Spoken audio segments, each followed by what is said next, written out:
Project number 1, LARP safe bone staff. Starting with a fiberglass pipe and a carbon fibre curved rod, I roughly sketch out what I'm intending. The first step is to create a safe, flexible tip to the core. I do this by grinding down the end a little and attaching some fiberglass ribbon to the end. I will later add resin to stick the fiberglass to the end, and then add hot glue to create the flex. Okay, here's the resin, adding it into the core to stick both bits together.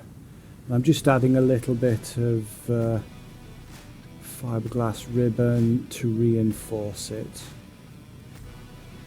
Once it's dry, it just needs a little bit of a sand to remove any burrs. I like to spray it with water just to make sure that we don't get any fiberglass particles in the air. I then prepare the foam that will be added to the fiberglass core. I will be hot gluing it to the end.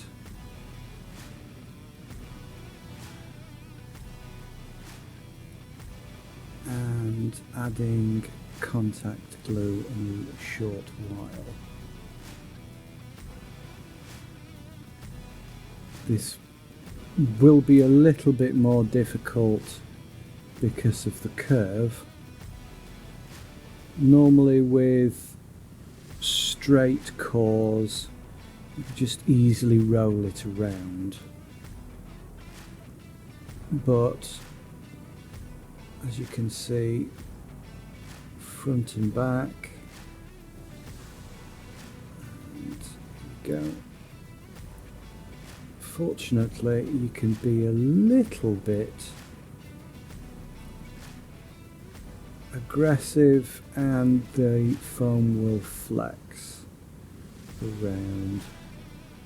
Just make sure that you've got a little center and just make sure that the foam is stuck. Add a little bit more glue as you continue to roll the foam around the core.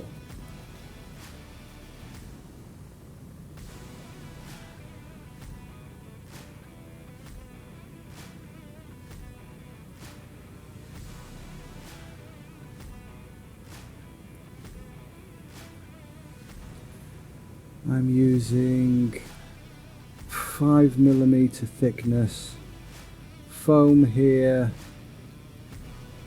and make sure that I've got at least 2 turns. Make sure that it's stuck down good and hard, and the fiberglass ribbon is well saturated with hot glue.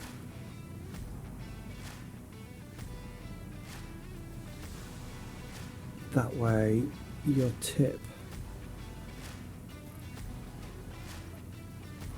will flex and not come off. I've seen different ways of producing tips for LARP safe weapons, and that's, in my opinion, the best one I've come up with.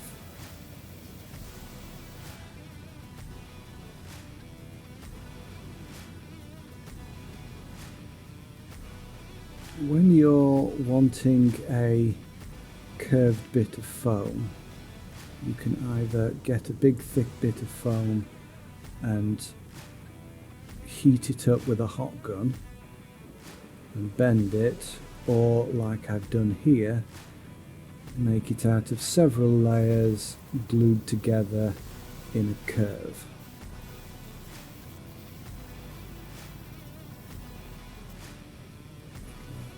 Cut it there, and using the end of my sander, sand a curved edge so it'll sit better on the curved surface of the staff. Fortunately, I'm not that comfortable. I glue an extra sheet onto the joint to reinforce it, to make absolutely certain that it won't accidentally rip off, because it did feel a little flimsy to me.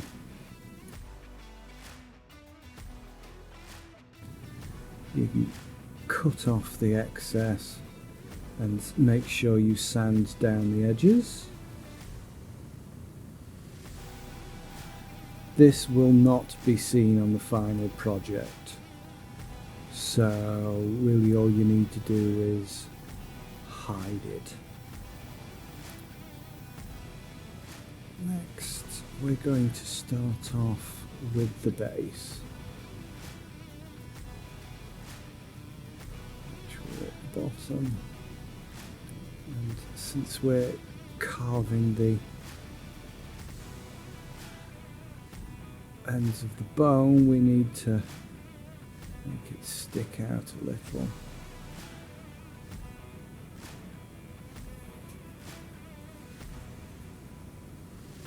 You'll notice that when I'm doing the sanding, I always sand towards the end of the foam, so that the foam doesn't catch and rip.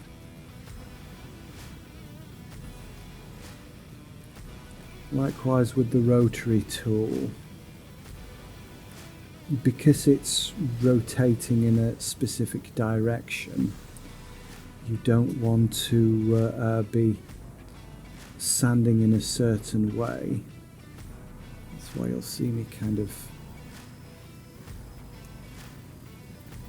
sometimes move all the way around to make sure that the sanding is done towards the end.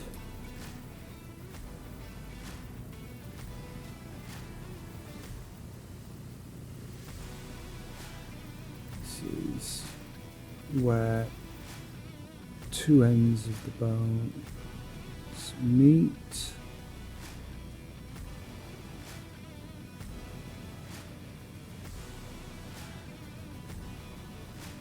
Again, cutting towards the end of the foam. Yeah, you can see here, because of the rotation,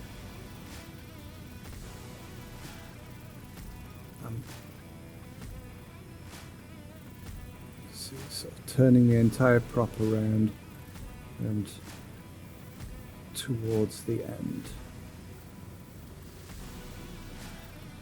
This will produce a lot of dust.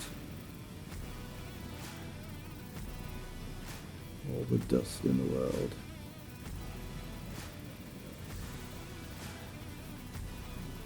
If you're not confident about sculpting like that, when using a multi-tool, the sanding drum is rotating. Therefore, you want to make sure that it's rotating towards the end of the foam. That way it won't catch on the end and rip the foam, messing up your prop.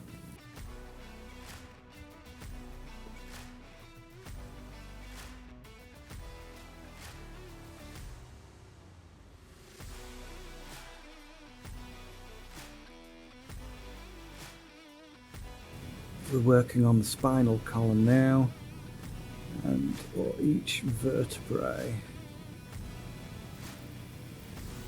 this is the spurs that go on either side of the vertebrae.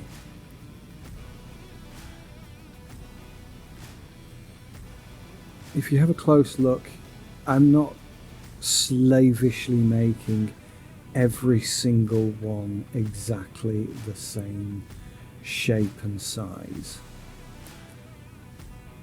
There's a lot of them, isn't there? The advantage of the bone staff being natural, it doesn't have to look perfect. It can be slightly off, it can be imbalanced, and that's the intention I'm going for. Each vertebrae shouldn't look the same, it shouldn't be the same size. It should roughly follow the same theme, but having a certain level of chaos in each one makes any individual mistake, error, deviation disappear, because it looks like you intended it to be that way. If it all looks a little sloppy, intentionally, any sloppy mistakes you make are hidden. This is why the hardest thing to do sometimes is perfect detailing. Rough, sketchy, approximate is so much easier and invariably looks better. So you can see each one doesn't look the same. Even from either side, they're not symmetrical. I didn't make them in pairs. But you'll never notice that in the final product. Here are two shorter bones that I use to brace the two major bones. In real life, it wouldn't work, just sort of two bones like that, but the point is you made an effort for it to look right. It's details like that that, even though it may not have actually bones that short, wouldn't keep them together like that. It's not long enough, but you know, you paid attention to it enough that that looks good enough. And there you go with some thin foam as leather strapping. This is where you can cover up some of the sins, like the obvious bracing, and hide the bone that I couldn't really be bothered making. I had fun making this little skull. It's not obvious in the final product, but I thought it was a nice little touch. You can add details like that till you're blue in the face. I only added the one. Find my own skull from scratch. I went on the internet and found a company that actually sells you these designs. They're really helpful, really handy, and I'll website in the YouTube video if I remember. Won't remember. I probably won't remember. But Just to say, the resin was really well made, easy enough. I made the horns out of 5mm thick foam and the skull itself out of 10mm thick foam, simply because I wanted the skull to be more rigid than the horns, which needed to have some flex to them. The tips of the skulls, the horns should I say, so that they'll fit together in the end easily enough. Sticking together bits like this, if you don't get it perfect, don't worry, because once again you can just give the joints a bash with the Dremel. And you'll hide most of your sins.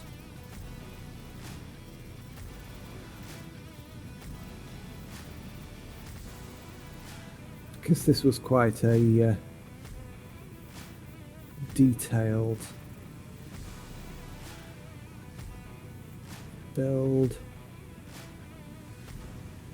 I laid out all the pieces properly. I don't normally do this for stuff I make, but because this was quite intricate, I labelled everything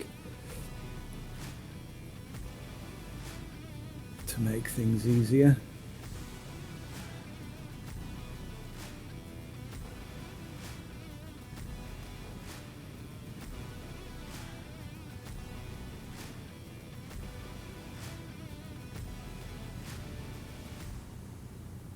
Don't be worried if you need to tweak stuff like this. Yeah, unfortunately, the stuff you missed is basically just putting together the skull, giving it a random bash with a Dremel, and contact gluing it to the spinal column.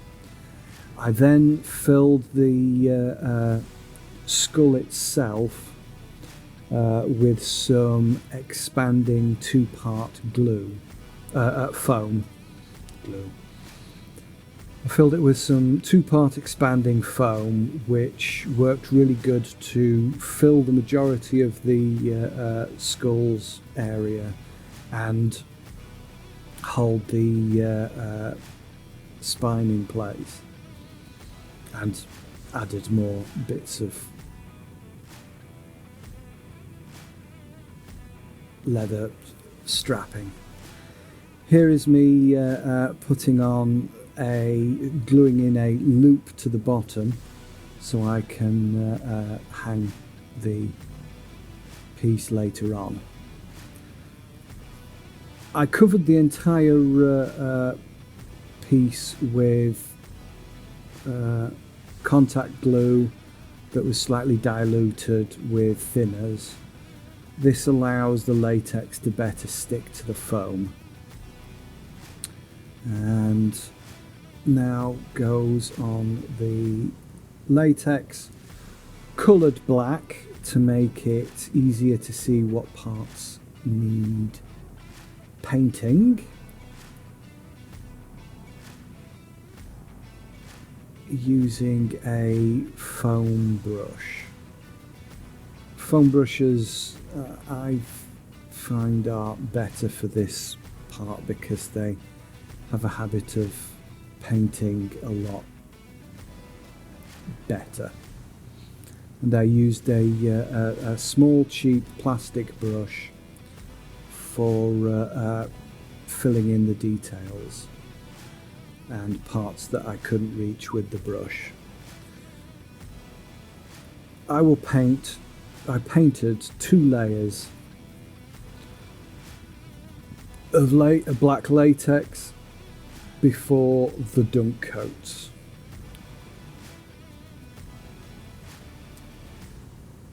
The dunk coat is the major way you get latex on. It's each dunk coat, as effectively pouring on latex onto your piece, creates a layer that's twice as thick as if you'd painted it.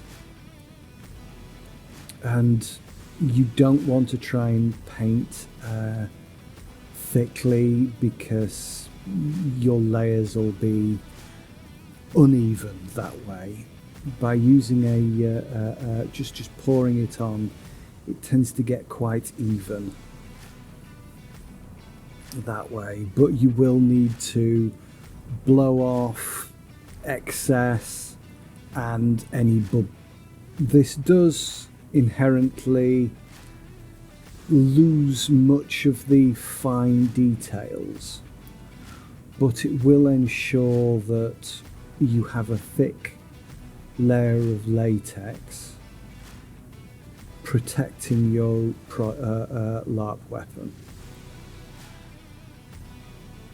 If you're going to be using this a lot as a weapon, you want a thick, solid layer of latex. And skimping here, it will look better. You know, your right angles will be infinitely more right. Your details will look a lot better, but overall your latex will deteriorate quicker.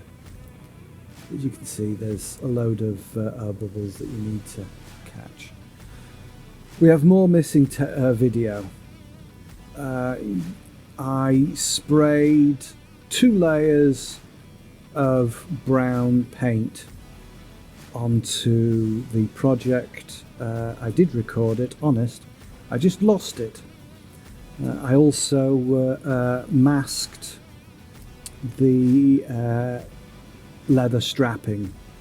Basically it's just putting some very low tack paint over the areas that I didn't want, sprayed this lovely milky yellow colour.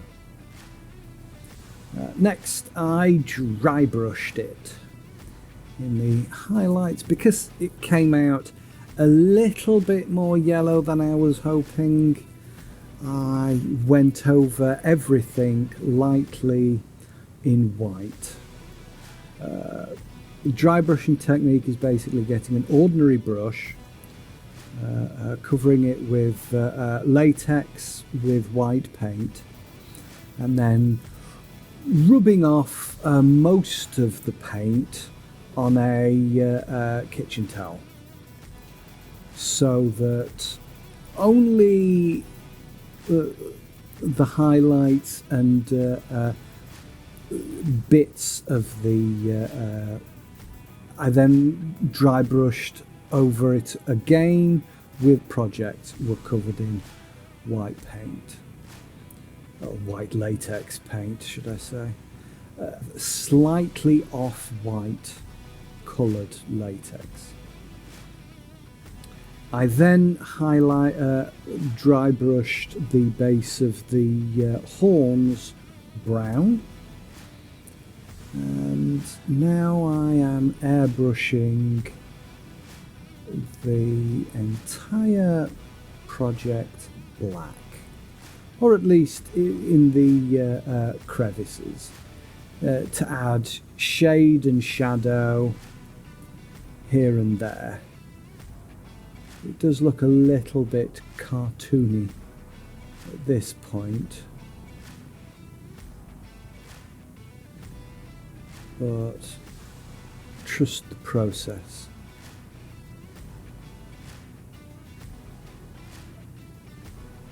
We're wanting to bring out the highlights by adding darkness here and there. You can be as light or as heavy as you personally prefer, but it will dull a little once you get the later stages in.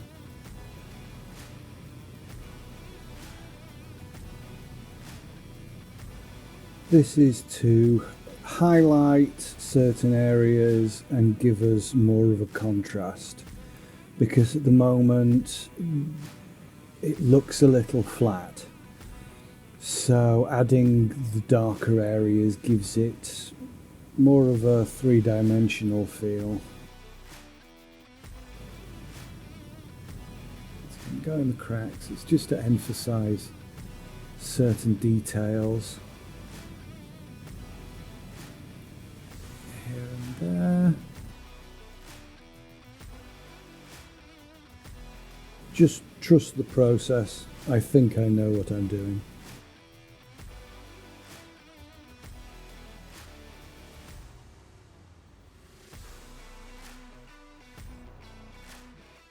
Useless airbrush, broken again. It's as if I'd never cleaned you. Oh, hang on a second. That would probably help.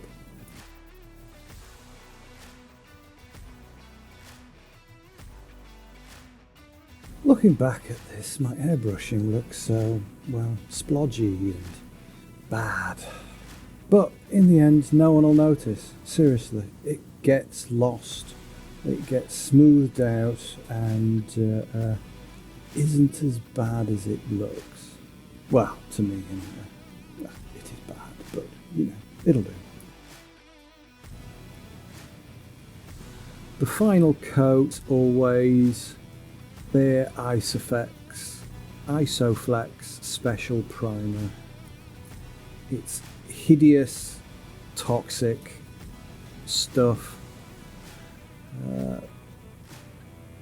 But it's very good at sealing the latex, giving it a nice protective surface.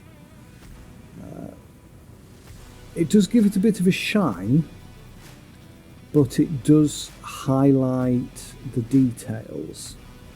And also, I found that it kind of mixes with the paint that you've sprayed on, and it kind of blends it ever so slightly, softening the edges. Next, we need to add the leather handguard.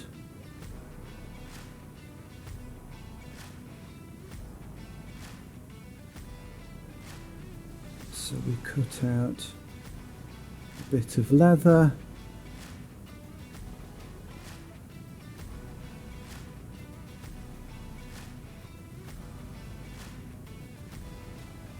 And when I managed to get my hole punch to work, cut some holes into it.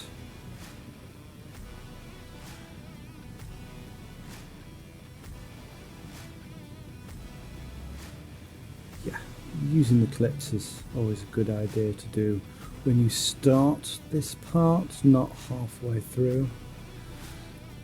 Useful tip: if you're trying to thread some cord or string and it's not going through the hole, add some super glue to the edge, sort of pull it a bit, and it'll turn it into quite a nice needle to thread easier. Let's glue onto the, there we go.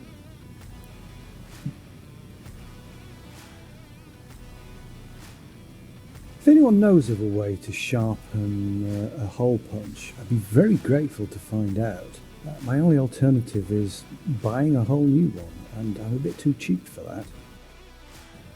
We've all got some shoes, so this should be easy enough. And the final part is cut off the loop and seal it with a bit of latex and some more Isoflex. You want to finish it with some silicone spray, but yeah, that'll do. Yeah, that'll do. And the rest is just lacing up.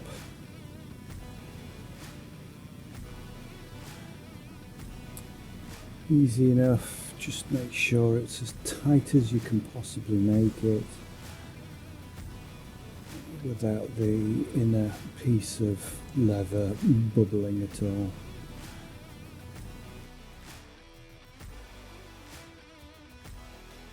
And finally, cutting off the loop, sealing it with some latex and Isoflex, and it's done. You have a completed bone staff. Yeah, that'll do. If you could please like and subscribe, I'm so very needy and my ego needs stroking. I hope you enjoyed this one. Bye.